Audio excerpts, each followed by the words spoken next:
Hello, welcome to another episode of Thrive Like a Parent podcast. Today, I'm going to give you a breakdown of how to help teach your child how to verbalize, recognize, understand, be aware, all the different things of feelings. I've talked about this a lot before, and I even have a podcast that's called Stop Telling Your Kids How They Feel.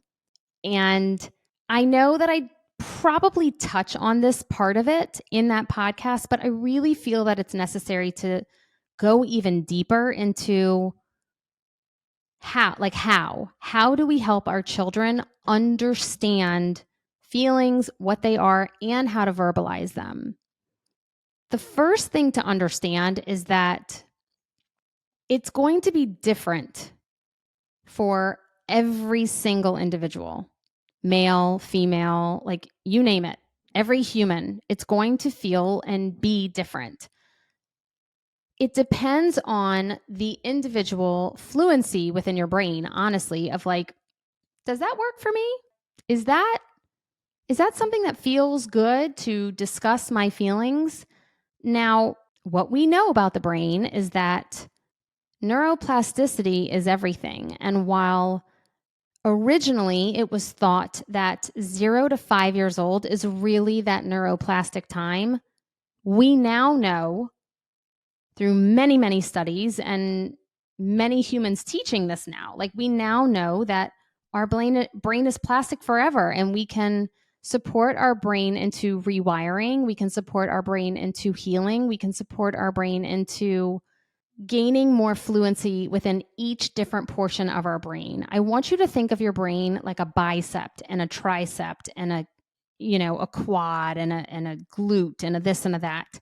If you only go into the gym and you only do crunches and planks and all the things, you may have a six pack, but the rest of your body may look flaccid.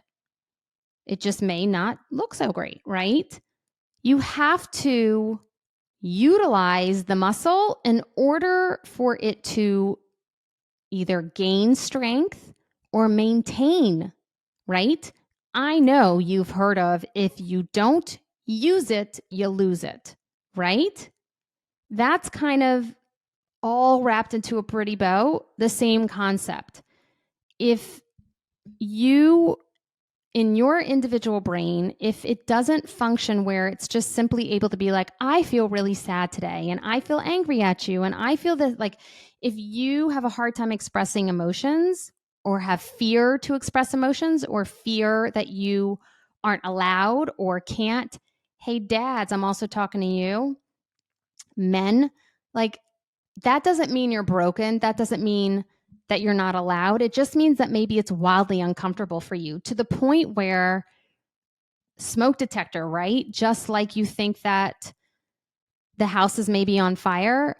If you need to step in and share feelings, your brain may trigger a response that says, I'm sniffing out some smoke. This feels dangerous. I'm backing up. I'm peacing out. So literally your brain might push and resist away from saying the hard emotional things because your brain's not used to it, not because it can't. It's just that muscle has not been flexed enough. And so that is why it is so important, where I give you examples of how to do this with your kids. And when I work with clients, that's why I work with adults now rather than kids, is because if you yourself don't understand it and feel it, how the heck are you going to be able to teach it to your children? That there's no, like, look, I've tried. I did it for over a decade in my clinic. Like, I owned a clinic, like, paid rent, 3,000 square feet, had kids coming in all day long, had contracts with schools and medical daycares. Like, we did it all, and it still wasn't working. And that's because it has to start with us. Now, why is it so important to teach this to our children at such a young age? Well, I'm working with clients, I'm working with adults, and it's excruciating to start feeling your feelings. Like, it's not fun, it's uncomfortable. And yes, you get comfortable with it. And that's what I rewire your brain to feel. But the earlier we can do this, the better. I started this with my kiddos very, very, very, very young. Eli was 2 and Charlie was 5. And for one of my little creatures, boom. Like it was easy. It was no big deal. Like so easy to just be like, how do you feel? I feel this. With another one of my kiddos, I've been working on this for years. And I've remained consistent and I've never given up because I know how important this particular, like literally this particular question of how do you feel, or teaching them to recognize how they feel, that will get you through life. Like if I teach you nothing else, and I've said this in the steps to regulate yourself, like one of the first podcasts I did was like, if there's nothing else you take from me, like in all of your time of listening to me just spew out things on, YouTube or Instagram or TikTok or this podcast, like if there's nothing else you learn from me, learn how to feel your feelings and verbalize them. It will absolutely drastically change your life. Because if you're in a fight with your partner and your partner says, I feel really sick and I can't pick up the kids today from school or something. And like, I feel really frustrated that I always do the dishes and I need some help. If you can't say, wow, thank you for sharing, I feel a little triggered. I feel triggered by hearing that because I do the laundry and the cooking and the trash. And like, if you can't feel your feelings, what's going to come out is tit for tat, right? Of like, I feel, and an I feel statement probably won't even come out. It's like, well, I do all the dishes and the laundry and this and that. And then your partner's going to be like, well, I go to work all day and I do this and I do that. And like, you can't do this. And you think it's so easy to, like, I'm telling you, like Jonathan and I did it. Like, it's so easy to get to that point. And so if we can understand that when someone is saying, I feel, it has nothing to do with the other person. Meaning, I feel really frustrated. That's my own shit to work out. You don't need to take that on. Now, do I need a partner to hear me? Yes, please. Like that's what I long for, is to feel seen and heard. It's the same for our children. The same for our children. Most of the time, what we hear is, Mommy, Stacy didn't play with me on the playground today. And oh, that's okay. We didn't like Stacy either. Like, go play with John. Right? Like we put a Band-Aid. We don't like hearing that our children are in pain or that they're struggling. But what they really need is for us to say, wow, tell me more about that. How did that make you feel? Allow them to have a voice, allow them to process it, allow them to heal it. Otherwise, they're going to have to go to therapy. I mean, we all need therapy. I don't think any human on this earth should do it alone. I personally believe every single human on this earth should have some form of support. Coach, mentor, please make sure you're doing the right coach or mentor, therapist, anyone. Like, make sure that you have someone. Everyone needs someone, like, period, the end. And if you feel uncomfortable telling them all the deep, dark, secret things, find someone else, because you need to be able to say all the dirty, nasty, grody stuff that you don't want to tell anyone else. Anyway, we want our children to know no matter what they tell us, we will always listen. Always listen. And it's always okay to feel. So I'm going to give you an example. Eli, a few years ago, maybe last year or the year before, came home and said, we always talk before he goes to bed. I do the same with Charlie. I said, Eli, how was your day at school? We talked for a second. He said, so-and-so like pushed me or threw something at me, at lunch. I don't remember exactly whatever the situation was, but he did something he didn't like. And I said immediately, how did that make you feel? And Eli said, I felt really sad. And I said, thank you so much for sharing. And I said, did you tell him how it made you feel? And he looked at me like, are you crazy? Are you crazy? And I was like, wow, okay, that's where we're at. So then we had a conversation and I said, if Mommy hit you or whatever the kid did. I said, if mommy threw food at you, right? How would that make you feel? He said, sad. And I said, would you tell mommy that made you feel sad? And he said, yes. And I said, so why wouldn't you tell him? And again, his eyes were like, what? That's okay? And that just goes to show that we can teach our kids these things at such a young age. But where they first need to feel the comfort and where they first need to feel the safety of it is with the ones they feel the safest with, which is you. And that will allow their brains to practice that skill and to be able to feel so comfortable with it that outside the walls of their home, they will do the same. It will remain consistent, whether it's in or outside the walls of their home. Now, let's move through the steps to take, right? Let's say you have a child who is struggling to identify or even understand feelings or has no idea what to do, okay? First step is whatever they share, whatever's coming at you, whatever they're sharing at you, or even let's say they're having a tantrum and they want another snack. Meltdown's different. Meltdown, do not start asking them how they feel.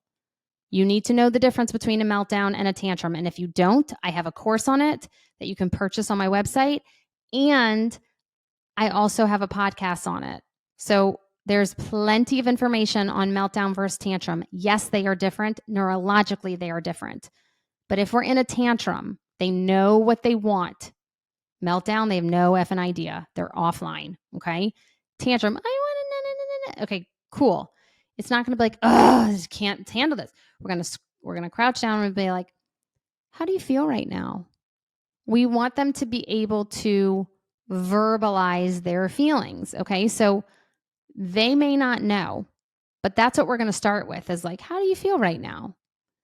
Now, I don't need your 4-year-old to be like, I feel flabbergasted. Like, come on. Like, when's the last time you actually used that word? You're going to be like, yesterday, and laughing at me right now as you're listening to this. But like, I don't know when the last time I used that word.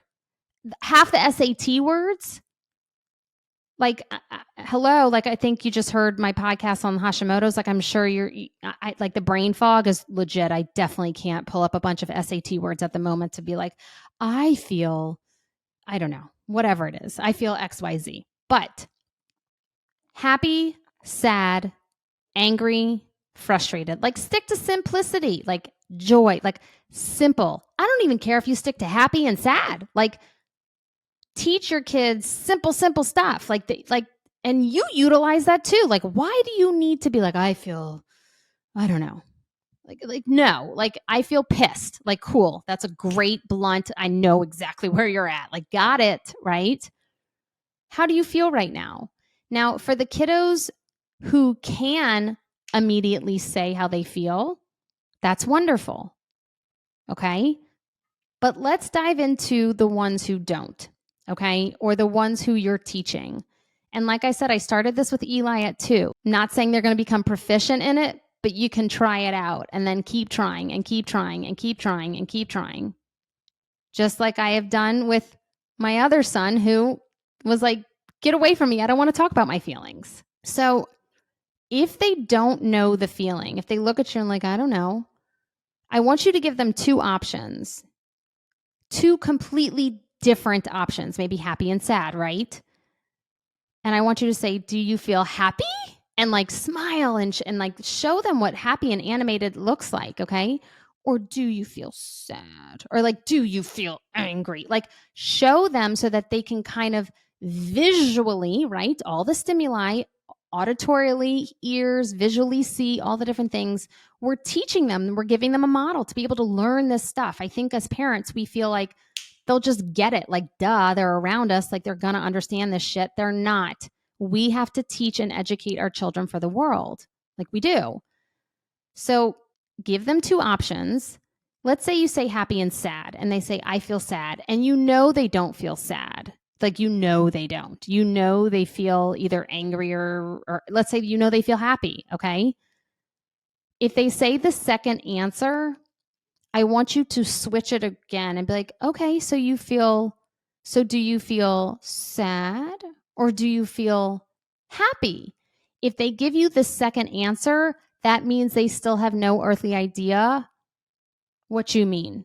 And there is a time frame where a lot of kids go through that, where they just answer because they're not really listening to the first answer, to be quite honest with you, because their attention span's not that long. So really tune into that. If they give you the second answer, that's when you go into a whole lesson on, well, what I am seeing is that I think you kind of feel happy. And let me tell you what happy means, right? So basically, we aren't giving them an answer until we're like, you don't know. So now it's time for lesson A, right? Lesson B, right? Then we're giving them the knowledge for the next time, okay? If they get it right, you can still swap it out just to check and make sure. But at the end of the day, we want them to be able to literally words coming out of their mouth. Words coming out of their mouth. The other night, I was laying with Charlie, and we've traveled a lot. He went to sleepaway camp this summer. He stayed at my mom's for a week, per usual, with Eli. And so, for some reason, it's okay. Charlie's had a little bit of anxiety going to sleep. I think we got to the root of it last night, but I didn't just give him the answers of how do you feel. And he paused when I would say, okay, let's dive into that. How does it feel to think about not falling asleep? How does it feel to think about falling asleep? I think Charlie had a little bit of anxiety of both. The fear that he was revving himself up of like, oh my God, you're going to leave the room and I'm not going to be able to fall asleep. And like, oh, this is just so frustrating. And like, he was so cute. He was like, I think I'm having a panic attack. I think we need to go to the hospital. I was like, Charlie, I was like, we're doing just fine here, my man. Like, we're good. Like, he was just so cute, trying to figure it out for himself. I love that dude so much. And we also talked through, and he recognized through me asking questions, we recognized that he also had fears of falling asleep. And that is a very real fear for many, many children. But if we just said, oh, it's whatever, like you're fine, like go to, like you're just feeling anxious, like just keep breathing and go to bed, we wouldn't have gotten that far. We wouldn't have been able to feel his feelings of like, and how does it feel to think about falling asleep? And then how does it feel to have the fear of falling asleep, which means he had fear of not waking up, right? And so we moved through all of that, but you cannot do that if you're just telling your children how to feel. And I don't really care, like at the end of the day, like if let's say my kids get in trouble or something, or let's say they do something wrong, okay?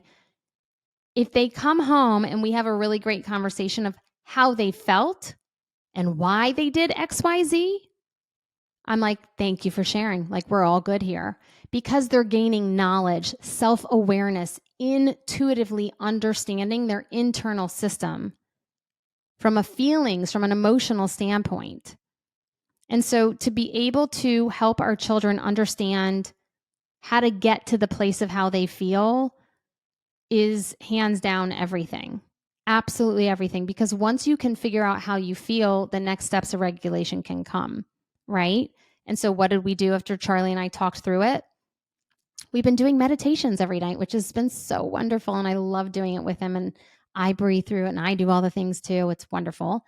And instead of doing a 10-minute meditation, we did a 20-minute meditation last night. And I laid there next to him in his bed. And I really focused with him on breath work of like audible. I was like, do you hear how mine is? And I said audible. And I was like, it means you can hear it, right? Like to the point where he could really relax his body. And Charlie was asleep by the time the 20 minutes were over. And I was like creeping. I was like, doo, doo, doo, doo, doo, doo, doo. And I like turned on his sound machine. Both of my kids still sleep with the sound machine. Totally okay with that, just in case something happens, so that they get a good night's sleep, because sleep is everything for me and for them. And so I I've given you a little bit more information. And yeah, I've given you more information on both of my kids before, especially when it comes to examples and to help you kind of gain the knowledge and prove the point or maybe drive home the point, if you will. I haven't clearly identified which one of my kiddos is really great at feeling feelings and which one I've had to support and work through and help them learn. Clearly, from my examples today, Eli has done very well understanding and expressing emotions. Charlie, I've had to work with. And that doesn't mean that either one of them is broken or stronger than the other. It just simply means that, again, is the fluency within their brain.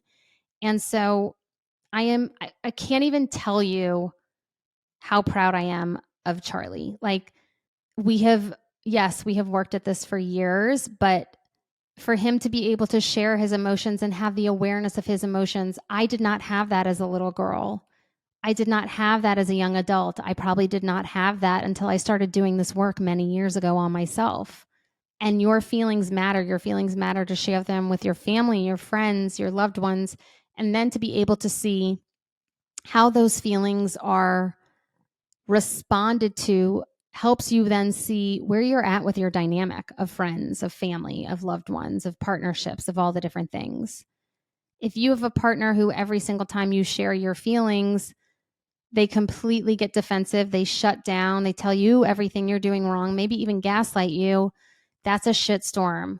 That's a complete shitstorm. And so if we know that A, active listening is what we need to focus in on, and B, feeling comfortable with others' emotions, others' extreme emotions or feelings, to be able to hold them but not take them on, you have a place to go with your partnership.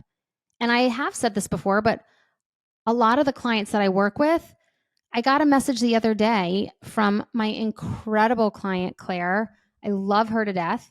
And she said one of the biggest takeaways she's taking away from working with myself, and she worked with Brittany, who's on my team, is she said her marriage is stronger than ever, like stronger than ever. And she didn't come to us saying, please help my marriage. But through this work, it opens up so many avenues to be able to support your children and your partnership and your family and your friends, to be able to really, it's like the Brene Brown stuff of like, she says like vulnerable is like, vulnerability is like the secret to everything. Well, cool. But like, how the F do you actually do it? Like, how do you allow yourself to do it when the smoke detector is telling you there's a burning building? I need to stop, drop, and run. We need to get down to our feelings. We need to be able to feel it. We need to be able to be aware of it, validate it, accept it, and allow it. It's uncomfortable. It's so much easier to push it away. It's so much easier to put it on a shelf. That means you don't have to deal with it. But I find that the ones who put it on a shelf are holding it all within their body, holding all the tension. It's like tons of trash bags that need to be thrown in the trash. Like it's tons and tons and tons and tons and tons of stuff. There's this child's book. I can't think of the name, but when I think of it, it's called hold on, I'm going to look it up. The Big Bag of Struggles, I believe. Kids book. Hold on. The Huge Bag of Worries. Buy that book. It's $11.99 on Amazon.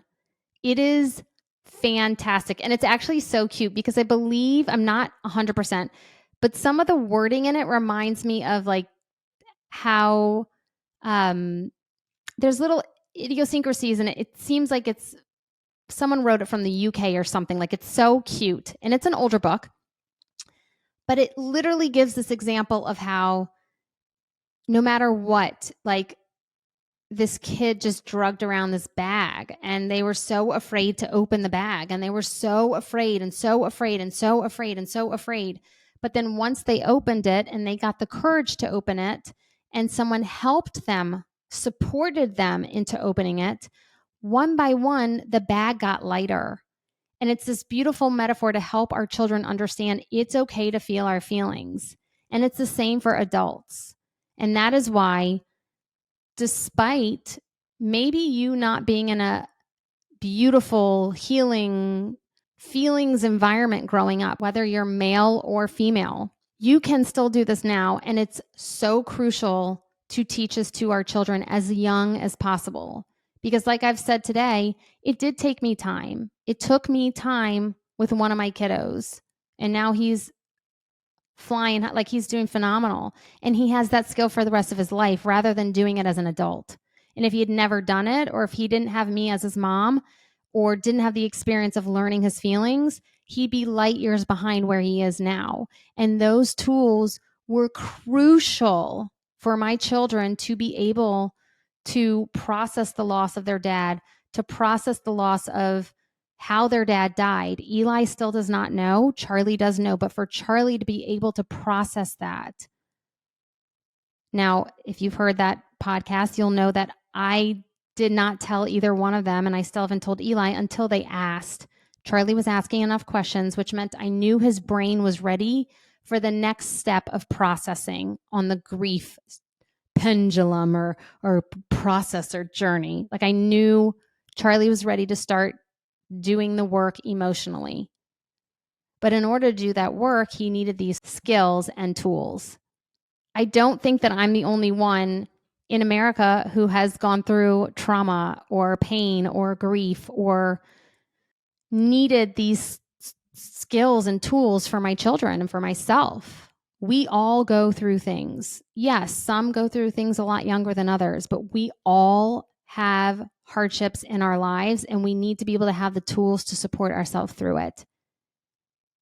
And instead of, like my other podcast, like instead of teaching our children how to feel, let's focus in on teaching them how to have autonomy over their own feelings. I'm glad we had that chat. All right. Pretend like you're in a huddle and I'm like smacking you in the ass. I'm like, all right, ready, break. Now, go do some awesome parenting today. Remind yourself you're doing enough. You've got this. You're badass. And until next time, XOXO, Dr. B.